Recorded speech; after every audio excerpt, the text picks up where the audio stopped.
Me gusta más travestis y me parece una palabra sucia. Creo en el ocio como una revolución. Y la democracia está estructurada sobre pilares fascistas. ¿Cómo no vamos a ser las travestis fascistas también? La Argentina como Estado, digo, fue una patria que lo único que quiso fue exterminarme. Camila, gracias por venir a Plano Corto. Vamos a arrancar de una porque creo que vas a entender y va a estar bueno. Bueno. Decís que la memoria es el afecto más traidor que existe. Uh-huh. ¿Por qué? Primero porque es un afecto, es como el amor, como la nostalgia, como la rabia. Y segundo porque es de las cosas que más te traicionan, de las cosas que vos más, una de las cosas en las que vos más confías y es de las cosas que más te miente. Es decir, bueno, mira, hay un ejemplo clarísimo de esto. Una escritora que le reclama durante toda su vida a su mamá que le cortó un vestido con el que se iba a ir a una fiesta, la Gornick, y la mamá le dice, nunca hice eso nunca pasó. Y ella dice, ay, puede ser que me lo haya fabulado todo, puede ser que me lo haya imaginado todo. Y es un afecto que te cuenta algo que vos en algún momento necesitas verlo de esa manera y después te das cuenta que te está traicionando, que te está engañando. ¿Te descubriste en alguna autotraición así? Miles de veces. ¿Te dio bronca? De momentos en los que pensé que alguien no me quería, de momentos que pensé que alguien me había hecho algo malo y en realidad lo que me estaba haciendo era algo bueno.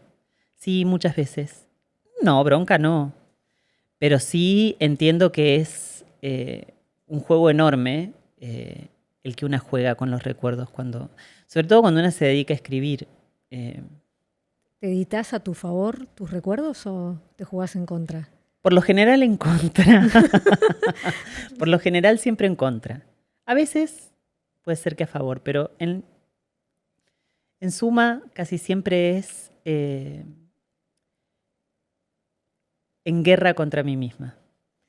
En tu último libro, En Traición de mi lengua, decís que hace poco tiempo decidiste que la identidad no era nada, que la identidad era una cárcel, al final la identidad solo era un consuelo. Te leí, te estuve leyendo.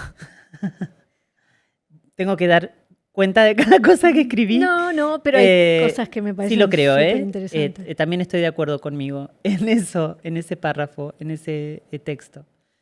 Sí creo que es una cárcel. ¿Por qué? Creo que es de la forma más sencilla en que un sistema te lee, que no hay nada más fácil que decir soy tal cosa, soy tal otra. Y una finalmente siempre es un despropósito, siempre es algo impreciso y imprecisísimo, iba a decir. Impreciso y irreconocible. La forma más fácil de volverse legible para el sistema es decir, soy de esta manera. El ejemplo más claro es la diferencia que hay entre el levante callejero y las aplicaciones como Tinder, por ejemplo. Vos en Tinder ponés que sos de tal altura, que te gustan tales cosas, que buscas tales otras, que sos pasiva, que sos activa, que sos versátil. Podés poner incluso si tu estado serológico en una aplicación de citas. Eso borra la incógnita de un encuentro, la incógnita de un encuentro con otro que puede ser o no sexual, puede ser o no amistoso, puede ser un encuentro con tus lectores. El decir, esta literatura es trans, esta literatura no es trans, esta literatura es autobiográfica, esta literatura no lo es. Vuelven legible cualquier cosa que debe ser una incógnita.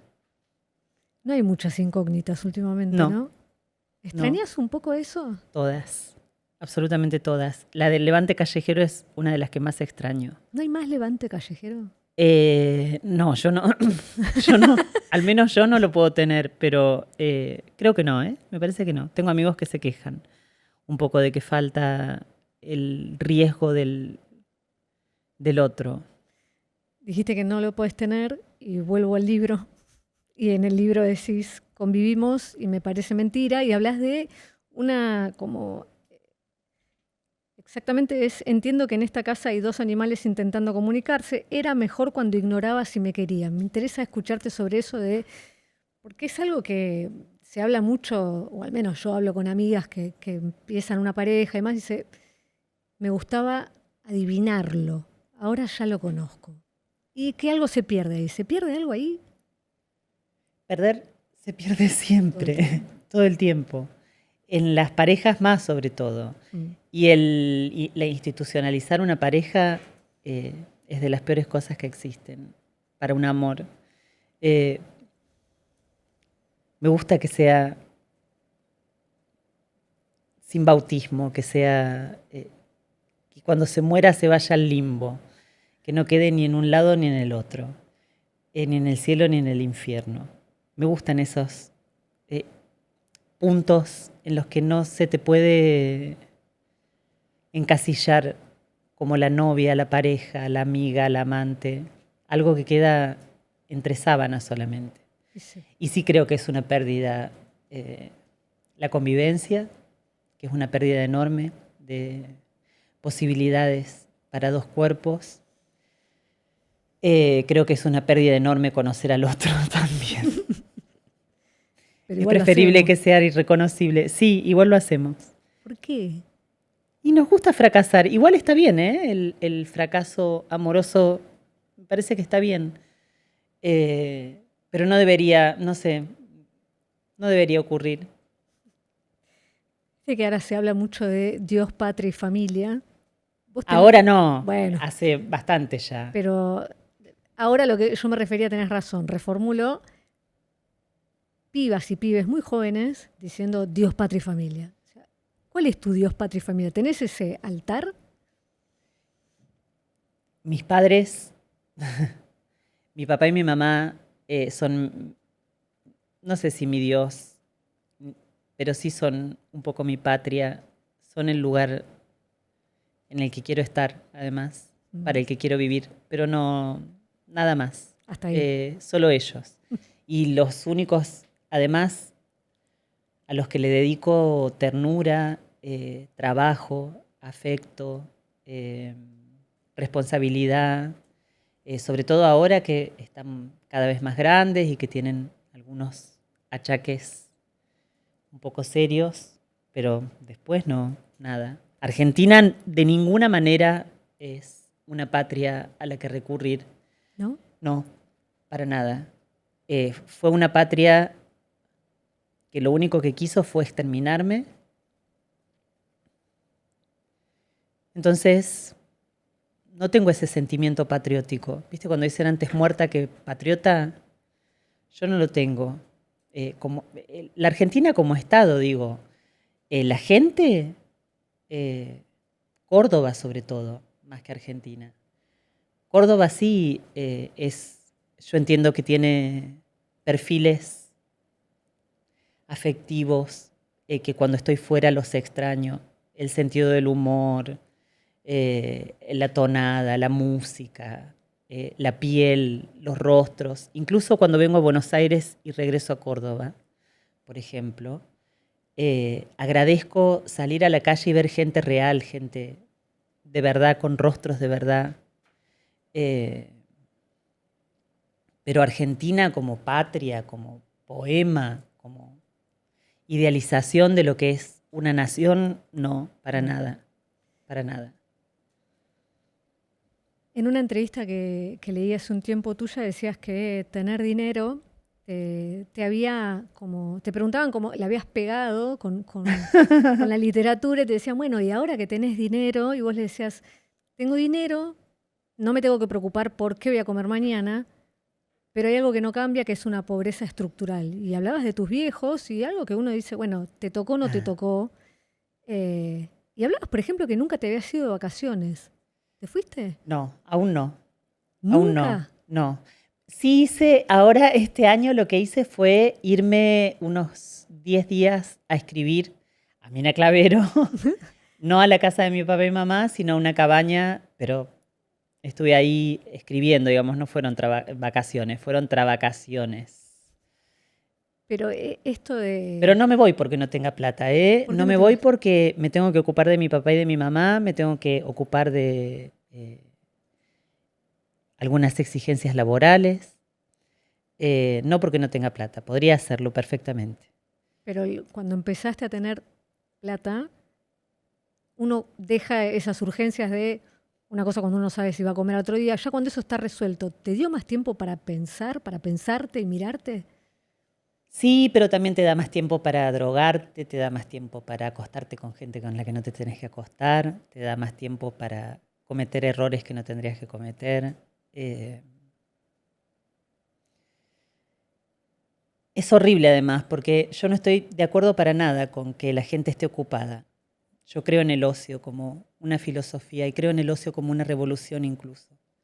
Creo que hay que dejar de hacer, que hay que dejar de hacer, que hay que dejar de desear ya. Parar un poco esta bola que se nos está yendo cada vez más de las manos. A la vez, el no tener que hacer, a mí un poco me perjudica, porque hago cosas que no tengo que hacer, como las que te cité antes. ¿Me las querés que te las repita? No, Como no, drogarse, quedó garchar con claro. gente con la que no hay que garchar. Hay gente con la que no hay que garchar. Sí, ¿cómo que no? No, no sé. Claro que sí. Sí, Pero sí, sí, sí. porque el Hay costo... gente que no hay que llevar a la cama de una. Hay cuerpos que no deben encontrarse en la aurora, dice Lorca. Hay algo que en las últimas elecciones sorprendió a varios y era, ¿cómo puede ser que haya travestis que voten a la derecha? ¿Es medio estúpido sorprenderse de eso? Sí, completamente. ¿Lo puedes No, medio explicar? no, es totalmente estúpido.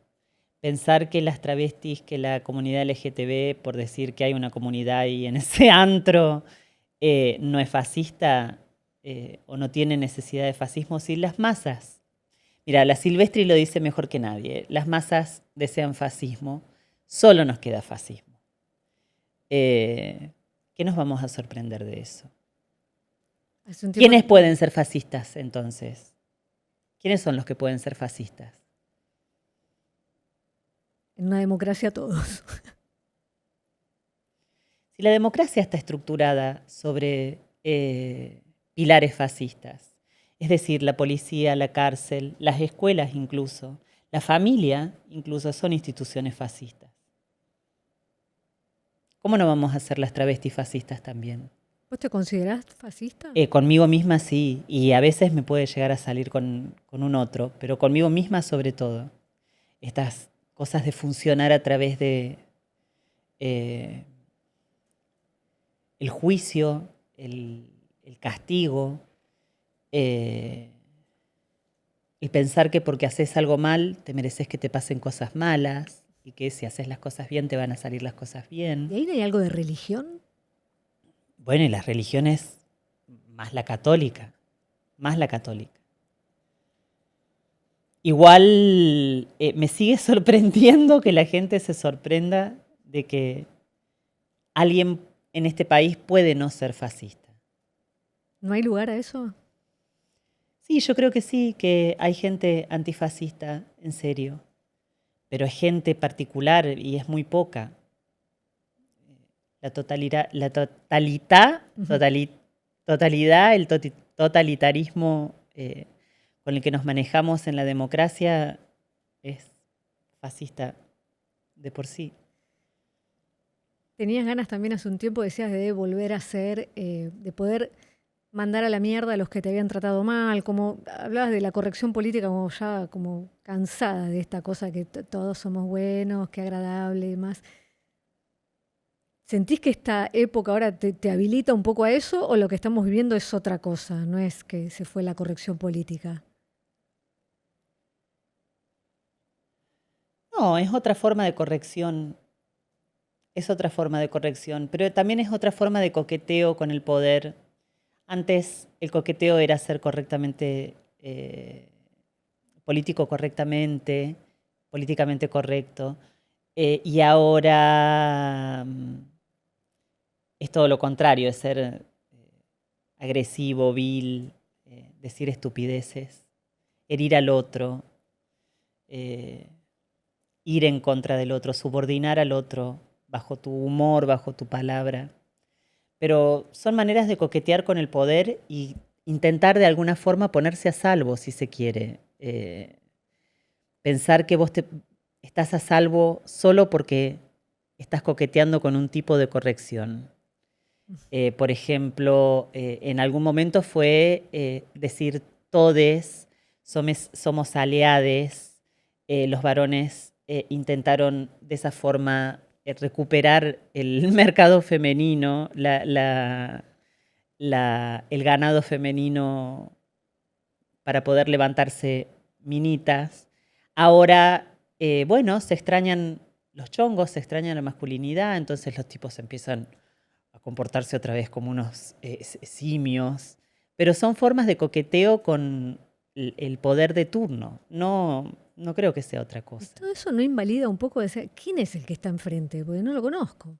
La incógnita del otro, que es de la que hablábamos antes, por lo general se los conoce cuando estás peleándote. Por lo general se los conoce ahí, o cuando los estás cogiendo también. Es otra buena forma de conocer al otro. Pero si no, el otro siempre es una persona desconocida. ¿Cuántas mujeres se separan de un marido y dicen, yo tenía este estúpido al lado y me estoy dando cuenta recién ahora?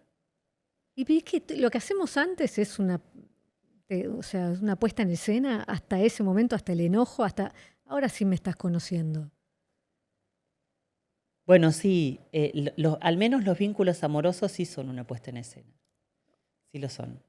Sí es una performance. Rara veces, salvo, viste, esas cosas de, vuelvo al levante callejero, a la cosa homosexual de esa de que no sabías ni el nombre, ni nada, y lo manoteabas en la oscuridad y lo traías a tu infierno un rato y después lo soltabas y no sabías ni con quién te habías acostado. Salvo ahí, el resto es toda una puesta en escena. El perfume, el maquillaje, lavarse o no lavarse, bañarse o no bañarse, qué decís, qué no decís. Nosotras fuimos aleccionadas para ser de determinada manera delante de un hombre y ellos a su vez fueron educados para ser de una u otra forma delante de una mujer o de un hombre también, no sé. Posiblemente para las travestis estaba reservada una verdad que no quería ver nadie, hace muchos años ya, no sé si cambió, aunque hace poco me tocó escuchar, che, bueno, hagamos un trío, ¿qué, lo tengo que armar yo? No, bueno, puedo armar algo, no sé, lo que pasa es que yo con mis amigos no hablo de esto. ¿De qué no hablas? De que me gustan las trabas. Ay, le digo, pero qué erótico, cómo me excita escuchar esto, de que alguien con quien te acostás te da vergüenza. Pero hubo un momento en el que incluso para nosotras estaba reservada esa verdad que se ocultaba para todo el mundo. Nosotras la podíamos ver lo miserables que eran. Ya no pasa eso. O al menos a mí no me pasa. Hablabas de los aliades, el inclusivo y demás, y hay una situación que me pasó, por ejemplo, estar entrevistando a una chica trans y que me dijera que mis preguntas eran muy de heterosexual. Y fue una situación como, le digo, quizás estoy preguntando desde ahí porque, no sé. O sea, no, ¿Y qué preguntas le hacías? Mis preguntas eran, de repente, cómo arrancaba su día, no era una cosa, no estamos hablando ni siquiera de sexualidad ni nada por el estilo. Y me decía como que yo tenía una mirada de la vida muy... ¿Qué chica trans era? No lo voy a decir. Después te lo digo. Después decímelo. Sí, te lo voy a decir. Y lo que empezó a pasar, y lo hablé con otras personas, era que uno tenía miedo de meter la gamba, ¿entendés? De hablar con una chica trans y que te devolviera de repente una suerte de pedagogía que tipo vos no estabas entendiendo algo. A los varones les empezó a pasar con el feminismo de si no entendías algo, te venía quizás una... Bueno, pero eso es de nuevo, volver a restarle al otro la posibilidad de equivocarse. ¿No te parece algo muy fascista? Y la posibilidad de que el otro te diga, no, para, sabes que te estás equivocando.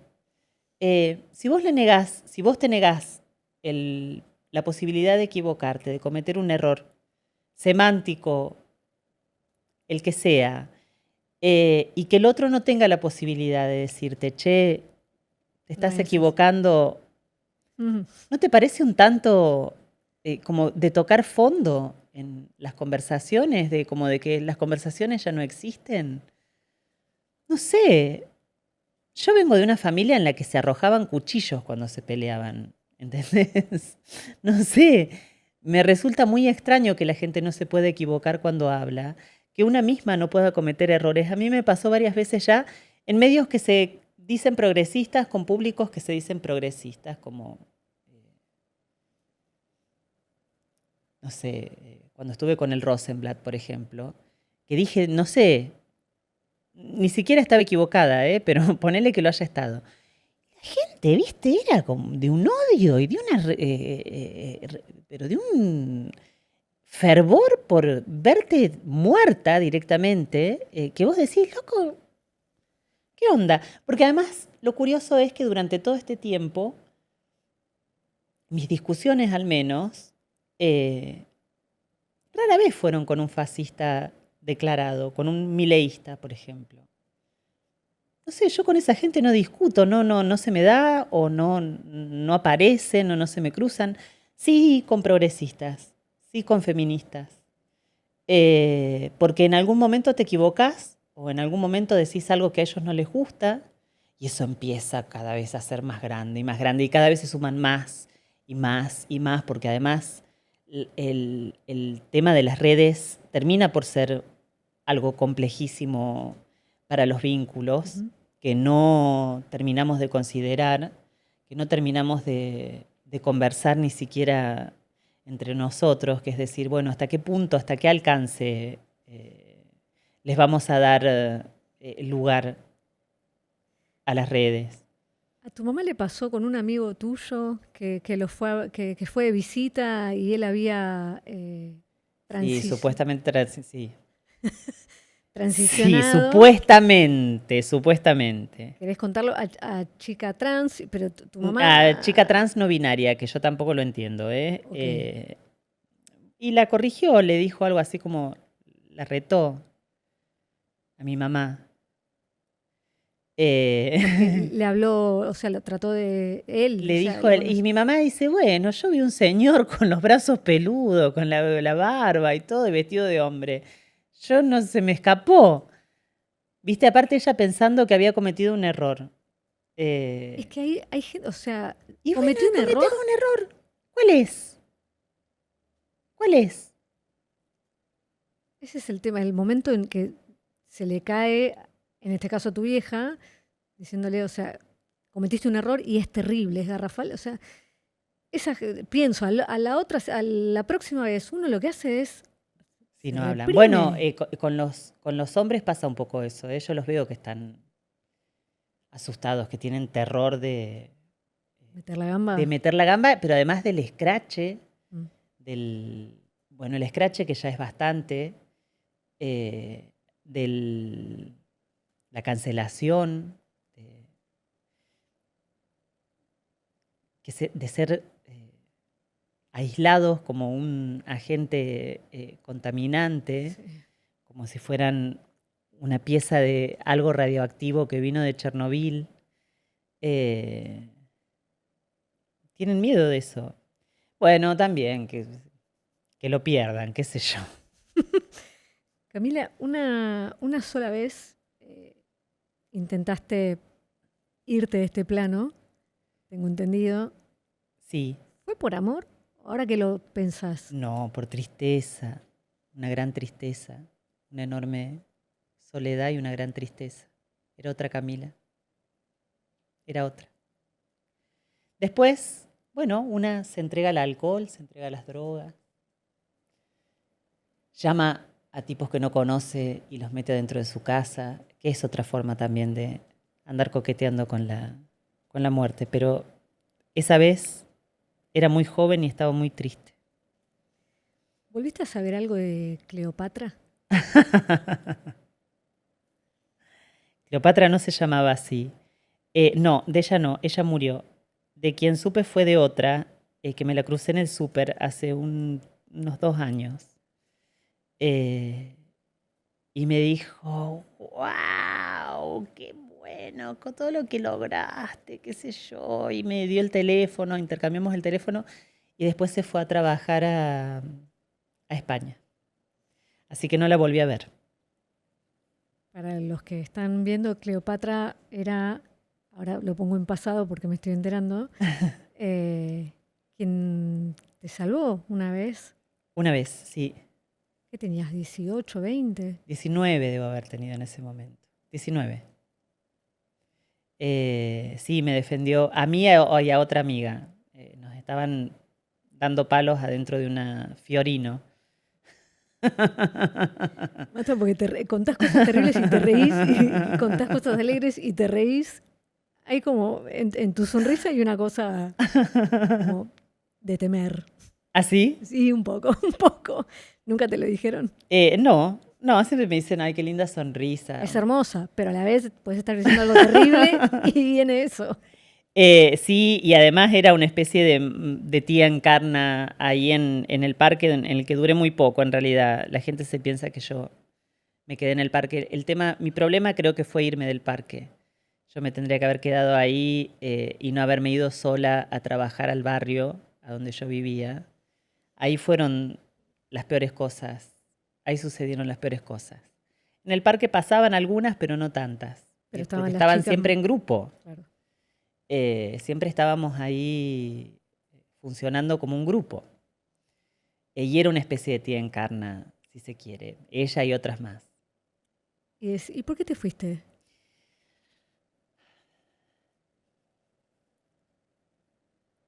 Habían pasado unos compañeros de la facultad una noche en auto y me habían visto y me había dado vergüenza. ¿Y ahora qué pensás de eso? Que no me tendría que haber ido.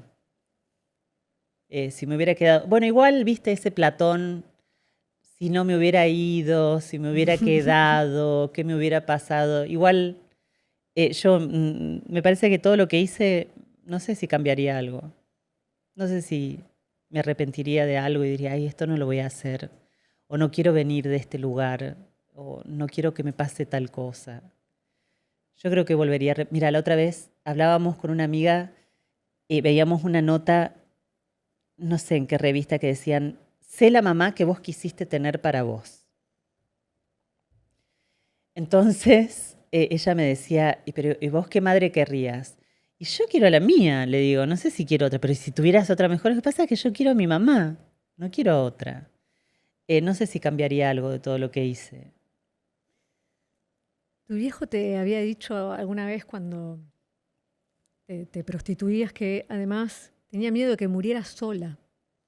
¿Vos le Sí. explicaste alguna vez a él, tuviste la charla con él de qué significa para vos estar sola? Y no sé en su imaginario qué significaba que ibas a morir sola, que es una familia, una pareja. Sí, me parece que él hablaba de formar una familia, de tener una pareja, me parece que era eso.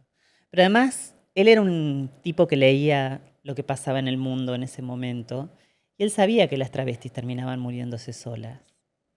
No era ignorante al respecto. Él tenía miedo, me advertía, me decía cómo me podía cuidar y cómo no, pero no mucho más que eso. No creo que haya sido desde el... bueno, también puede haber habido un poco de amenaza, pero tenía miedo él de lo que me podía pasar. No tuve esa charla que vos decís, para nada, pero él respeta muchísimo mi soledad, incluso más que mi mamá a veces. Sí, él es un gran respetuoso de la soledad ajena. Y de la mía sobre todo. ¿Estás siendo de alguna manera la mamá de tus viejos ahora? Sí, no me gusta decirlo así. ¿Cómo lo dirías? Bueno, los cuido, los estoy cuidando. Eso sí, sí lo hago. Feliz, además. A veces me cansa el PAMI. Es difícil, El PAMI sí me agota. El PAMI, la decrepitud, ver cómo se trata a los viejos en este país, que no es de estas imágenes nefastas que vemos en los noticieros ahora, de cómo la policía gasea a los viejos o cómo les pega. Cuando a mi papá le diagnosticaron leucemia, empecé a hacer todos esos trámites para su medicación, para encontrar su oncólogo, etc. Iba al PAMI todos los días porque además todo se retrasaba, todo se atrasaba. Y bajaban viejitas que las tenían que ayudar a soltarse del colectivo para caminar, y llegaban a la puerta del PAMI, hacían una cola enorme y les decían, no, esto no te sirve, esto no lo podés presentar así. Pero yo vengo desde tal lugar, no, esto no te va a servir. Te falta un papel. Te falta un papel, o esto está mal, este estudio no te lo vas a poder hacer hoy. Con este estudio tenés que ir a tal lado, pero yo no puedo caminar. Entonces, hubo algo del orden del cuidado que me apareció ahora. Mira que yo no sirvo ni para cuidar un helecho, o sea, no. Escasamente tengo una presencia así volátil con mis amigos, con mis parejas soy un desastre, pero con mis papás lo hago contenta, y no es ni de devolverles un favor ni nada, es otro momento de nuestra vida, es otra forma de estar juntos. Y decís que sos una presencia volátil con amigos, con tu pareja, no cuidas mucho. ¿Por qué crees que te quieren? ¿Porque soy encantadora? ¿Porque follo bien? Pero los amigos... Tengo buenos vinos en casa.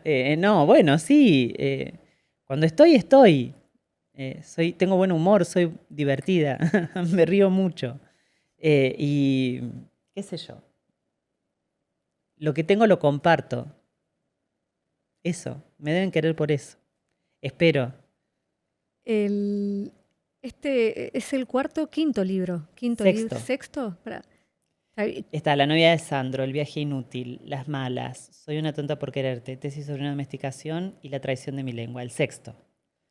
Pero ahora estás estudiando gramática. Estudié para tesis sobre una domesticación en el 2022, más o menos. ¿Por qué te pusiste a estudiar? Porque quería saber, yo no estudié letras, no estudié, estudié comunicación social, eso debería ser suficiente, pero tenía ganas de saber,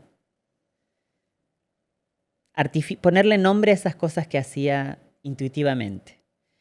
Con una intuición un poco estética además, que podía llegar a fallar. Y estuvo bien hacerlo, me gustó. ¿No te dio miedo de encorsetarte un poco? No, tenía más miedo el profesor que decía, ay, por favor, Camila, no vayas a perder lo que haces. Eso. Porque está muy bien. No, lo que pasa es que era puramente, era técnico, no sé cómo decirte, esto es una subordinada. Esto no puede ir acá porque esto es tal cosa, esto es tal otra. Solo eso. Al comienzo de la entrevista hablabas de frenar el deseo, parar de desear. Ajá. ¿Pensás que sabemos lo que deseamos? ¿O nos están dando opciones? Cuando digo nos están dando, ni siquiera sé quién es, pero a veces pienso que cuando hay mucha opción se hace difícil elegir y uno termina igualmente eligiendo, pero no sé si estamos eligiendo. Yo creo que si vamos a parar, tenemos que parar con todo. Eso. O sea que para parar hay que parar incluso de desear o creer que deseamos. Sí, creo que es algo inducido, sí creo que es algo que induce la publicidad, el sistema, las empresas. Desear a Dios, desear el cielo, desear el infierno, desear la muerte, desear la vida, desear al otro, desear coger, desear tal alimento, desear tener un hijo, etcétera, son cosas que hacen para vos y te dicen que esa es la forma en la que hay que vivir, porque sin deseo no se puede seguir adelante. Yo la verdad que creo que tirarse en cama a ver tele un rato o escuchar música está muy bien. Es casi, te digo, que revolucionario obsesionarse con algo ahora, porque la atención va a una sola cosa. Es la única manera de concentrarse, como obsesionarse ahora. ¿Vos te ¿Vos decís que obsesionaste? eso es revolucionario? Hoy me parece, casi te diría que sí, cuando hacen el chiste de, uy, este está re loco, está obsesionado con un disco, un tema. En realidad lo que está haciendo, está mal llamado que está obsesionado, está Ajá. dedicando tiempo a una sola cosa en un momento, que es lo que muy pocos hacen o pueden hacer también. Hay una cantidad de estímulos que te queman la bocha. Mira, la Duraz cuenta algo respecto a Woodstock. El periodista le dice algo así como, fue un movimiento que fracasó, y ella le dice, mira, durante tanto tiempo estuvieron sin hacer nada, pero tampoco se pelearon, tampoco hubo accidentes, tampoco pasó esto, tampoco pasó lo otro. Yo creo que un parate, que digo las cosas, porque además cuando uno habla, siempre está hablando de la vida en las ciudades, de la vida. Después yo me voy a la casa de mis viejos y mis viejos se levantan, hacen el pan, mi mamá cocina, va a hacer las compras, vuelve, a la siesta se acuesta a dormir, se levanta con una novela, toman mate, se van al río. Ese parate, digo, que es mucho más, menos consabido que esto que yo te estoy diciendo, perdón, que esto que yo te estoy diciendo que es parar del todo. Sobre todo en las ciudades, digo. Ahí habría que hacer una huelga de existencia. Me acabo de acordar de algo que dijiste. Hay una marcha de salud mental que se hace todos los En años en Córdoba, Córdoba, ¿no? sí. Y que participan la gente que estaba internada, Los locos. los locos. Y vos rescatás una frase de una mujer Que habla que, sobre la ansiedad. sí, Sí. que dice, no, no nos saquen la ansiedad. Ella sostiene que la ansiedad le sirve para ver un peligro. Sí, entre otras cosas. Bueno, pensá que en los neuropsiquiátricos, cuando la gente estaba internada, ahora ya no se puede internar a la gente con la nueva ley de Es complicadísimo. desmaniacomalización, no. ¡Ah! Pero en ese momento pasaban cosas terribles adentro de las clínicas, adentro de los centros de internación, cosas tremendas. Y el hecho de estar dopadas, el hecho de estar anestesiadas, las dejaba desprotegidas de muchísimas cosas. Yo, por ejemplo, soy una persona que toma antidepresivos y ansiolíticos, las dos cosas. Y me doy cuenta primero de lo accesorio que es, por un lado, algo que no está haciendo mi cuerpo, que lo está haciendo una pastilla, lo mucho que lo necesito, pero yo estoy ansiosa porque tengo una entrevista hoy a las 10 y a las 10:30 tengo otra y a las 7 me voy a Islandia a un festival literario, qué sé yo, no sé. Son esas ansiedades las que manejo. En algún momento fue problemas con mi papá cuando lo diagnosticaron o un trabajo con el que no tuve feeling. Pero hay gente que tiene problemas en serio, químicos, en su cerebro. Y la única forma que hay de tratar esos problemas en serio son anestesiándolos, no haciendo una pregunta, no inquiriendo, a ver, ¿por dónde te puede venir esto? ¿Por dónde te puede venir lo otro? A mí escuchar esa mina hablando en esa marcha fue para mí revelador, ¿eh? A mí me conmovió mucho escucharla. Sobre todo, por ejemplo, te dicen, no hay que tener miedo. Y yo digo, no hay una cosa más linda que tener miedo, no hay nada que te advierta más sobre cómo está a tu alrededor que el miedo. Pero cuando sentís el miedo, la primera sensación es, ¿te gusta? O sea, ¿lo disfrutás? No, pero sí, digo, tampoco es que todas las cosas que vos sentís las tenés que disfrutar o padecer. Pero el miedo es una cosa que yo rescato y a la que le hago caso. Que de ninguna manera anestesiaría esa posibilidad de sentir miedo. Al contrario, ¿Qué es para vos tener un buen día? Si yo te digo, este fue un buen día, ¿qué tiene que pasar? estar con mi novio HBO, así con mi novio Star Plus, con mi novio Disney, en Todas las la cama con plataformas. una pizza en la caja y un chardonnay en la mesa de luz. Ese es mi día perfecto, Te- perfecto, sin hablar con nadie, sin tener que comunicarme con absolutamente nadie. ¿Estás pasando mal acá? ¿Acá con vos? Sí. No, para nada, Ah, no, para nada, pero te para gusta nada. estar, entre estar conmigo y estar sola, No, siempre entre estar con vos o estar con, no se me ocurre ahora uno a la altura, pero estar con Pedro Pascal, oh, yo fuiste prefiero estar arriba, ¿eh? sola. Prefiero estar ¿En sola. serio? Sí, todavía. Un Pascal, ¿no? Un Entre rato. estar con él o estar sola. Ahora, entre estar con él o estar eh, en un bar tomándome un vino con gente, qué sé yo, capaz que me voy con Pedro, pero entre Pedro Pascal y yo, siempre voy a ganar yo. Vi la peli, vi Tesis, ¿Sí? ¿Te gustó? me encantó, ¿Sí? me gustó muchísimo. ¿Qué te gustó? Me gustó lo directa. Yo tenía miedo que no fuera tan directa, o sea, Ah, no guarda muchas cosas digamos, del libro, no están, pero aún así, esta cosa de. Me impresionó mucho la domesticación, ah. como que se ve muy potente y me hizo pensar en cuánto es de domesticación, autodomesticación, uno que cree que desea algo, volvemos al deseo.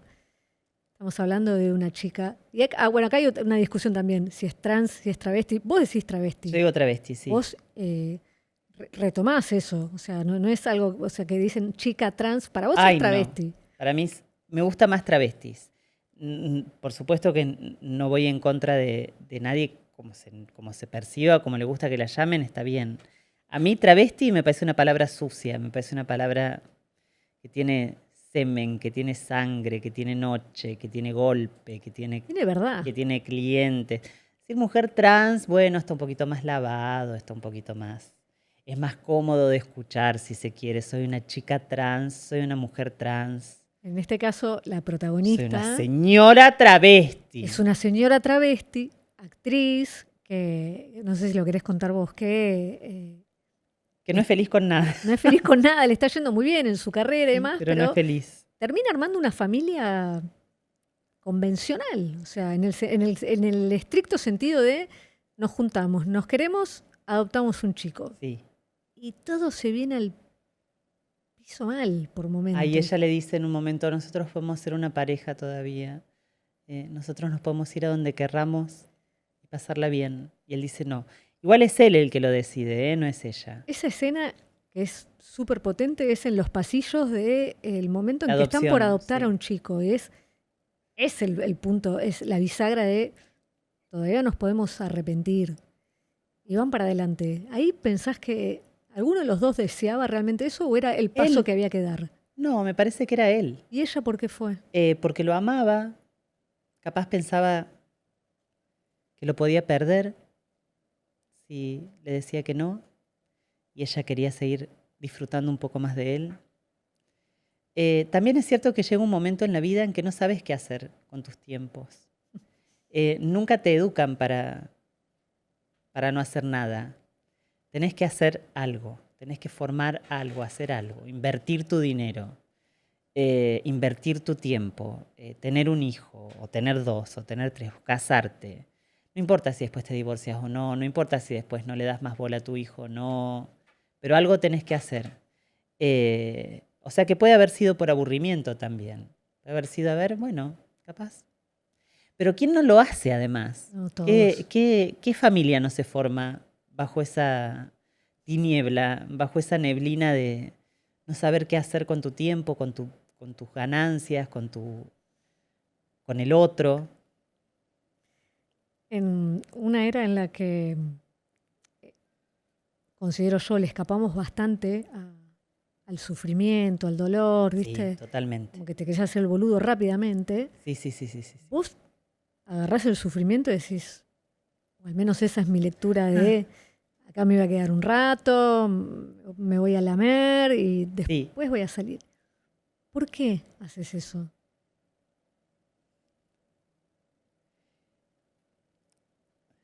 Mira, cuando me operé la nariz, en el 2017, 2 días después o 3 días después de que me había operado, me desperté así en el medio de la noche y me acordé de un momento en el que yo había abierto los ojos durante la cirugía porque habían hecho crrrk, viste que te liman. Sí.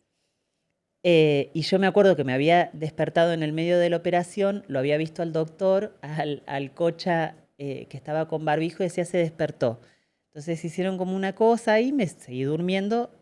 Entonces el cuerpo, yo le decía a mi analista cómo el cuerpo se ocupaba de recordar eso que vos deseabas de alguna forma anestesiar.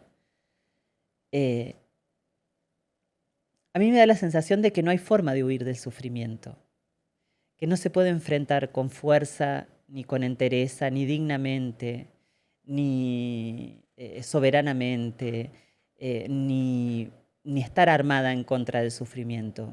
El sufrimiento te atraviesa, se te aloja, además, y lo tenés que tener ahí hasta que se va. ¿No pensás que a veces te quedás demasiado tiempo? No. Lo justo. Hasta que se va. Hasta que se va. ¿Cómo sabes que se va? Porque no sentís más dolor. Porque en algún momento te deja de doler. Los procesos son largos, además. Un duelo es largo. No es algo que se resuelve de un día para el otro. ¿Viste? En eso, las minas me parece que son un tanto más inteligentes que los tipos. Los tipos inmediatamente se separan y se ponen en pareja al toque. Inmediatamente tienen un hijo. Ya los ves metiendo moco con... Las minas sufren un poco más. Sufren, no conocen a nadie. Tengo amigas, ponele, que se han separado y hace 3 años que se han separado y todavía no pueden armar ni un encuentro siquiera. Y sus ex ya están con la nueva novia embarazada, por ejemplo. ¿Qué sé yo? Los sufrimientos son algo que hay que alojar y darles su tiempo hasta que se desvanecen. Camila, muchas gracias por venir. Ay, no, a vos. Querido, escuchame una cosa, ¿cuántos videos viste ya? ¿Sabés cómo se sostiene esto? Entrá al QR y entérate, y si te gusta lo que hacemos, sumate a nuestro círculo de mejores amigos.